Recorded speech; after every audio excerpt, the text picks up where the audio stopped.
Umpire कले fixing Rohit Sharma out रु हेले नॉट आउट। एमती जदि अंपायर मुंबई की सपोर्ट करेंगे ताहले मुंबई फाइनाल ट्रॉफी भी नहीं जिवो।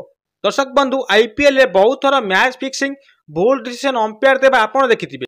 हेले गतकाली मुंबई को अंपायर सपोर्ट कले मुंबई मैच जीतीगला। गतकाली राजस्थान मुंबई मैच रे मुंबई प्रथम बैटिंग करथिला बेले द्वितीय ओवर रे फारूकी पंचम बॉल रे एलबीडब्ल्यू होइतिले रोहित शर्मा और यह अंपायर आउट भी देले। हेले रोहित को सह बैटिंग करुथिले रिकल्टन। अंपायर आउट देला परे रोहित रिकल्टन को सह आलोचना करी रिव्यू नेइथिले।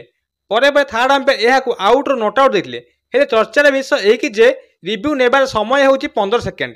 हेले रोहित रिव्यू नेला बेलकु 15 सेकेंड अतिक्रम कर सारिथिला। या परे मध्ये मुख्य अंपायर थर्ड अंपायर को रिव्यू पाई देथिले किंतु थर्ड अंपायर यह नाकच न करी आउट रु नॉट आउट करथिले रोहित शर्मा को।